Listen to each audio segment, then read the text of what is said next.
personal na bumisita at nagbigay tulong si Pangulong Ferdinand Marcos Jr. sa bayan ng Masbate matapos ang pananalasa ng Bagyong Opong. Patuloy ang pamahalaan sa paghahatid ng tulong lalong-lalo na sa mga pamilyang nasalanta ng bagyo sa syudad. Ang magandang balita mula kay Police Staff Sergeant Mercolito Lovendino Jr.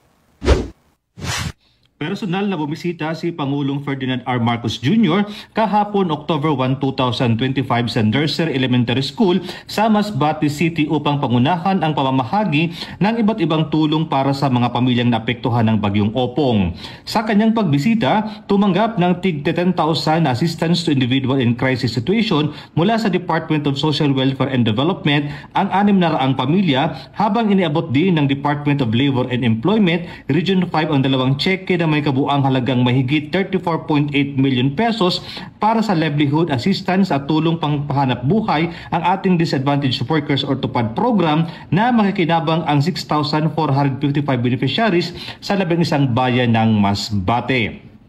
Kasama po natin ang iba't ibang kalihim ng mga iba't ibang departamento na nandito upang magdala ng tulong dahil napakabigat ang pagkatama ng Opong dito, lalo na dito sa Masbate.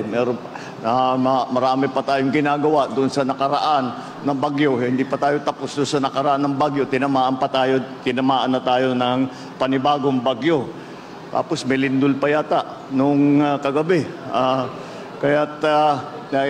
Kaya't nandito kami lahat upang lahat ng pangangailangan ng mga na-displace, yung nawalan ng bahay, wala ng tirahan, ay mabigyan ng tulong. Unang-una, siyempre, ito yung nakikita po ninyo, meron po tayo galing sa DSWD.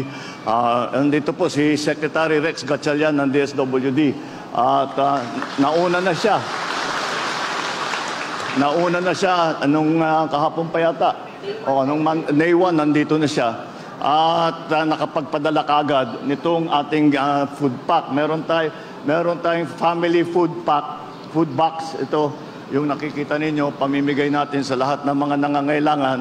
At tuloy-tuloy po yan. Hindi lamang ito yung nakikita ninyo sa harap ninyo. Marami po tayo nakareserba dahil kawawa naman ang ating mga kababayan kapag hindi natin natulungan, lalong-lalo na sa oras na ganito. Bukod dito, inabot din ng Pangulo ang 2 Starlink units para sa Nursery Elementary School kasabay ang iba't ibang ayuda mula sa iba't ibang ahensya ng pamahalaan. Kabilang dito ang family food packs, hygiene kits, malongs, laminated sacks at water filtration kits mula sa DSWD, financial assistance, TUPAD payouts at internship support mula sa DOLE, charity mba na naglalaman ng grocery items mula sa Philippine Charity Sweepstakes Office at hot meals at mobile kitchen services mula sa Philippine Red Cross. Bago ang distribusyon ng tulong, sinilip ni Pangulong Marcos Jr. ang mga evacuee sa loob ng mga silid-aralan na pansamantalang ginagamit bilang evacuation centers at in-inspection din ang gusaling eskwelahan na nasira ng bagyo.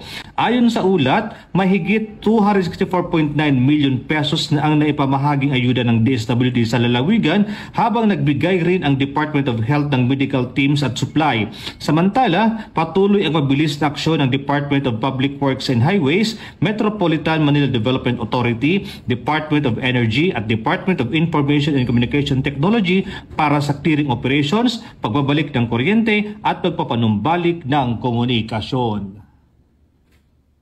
Mula dito sa Bicol Region, ako po yung Police News Network Correspondent, Police Staff Sergeant Mercolito Lovendino Jr.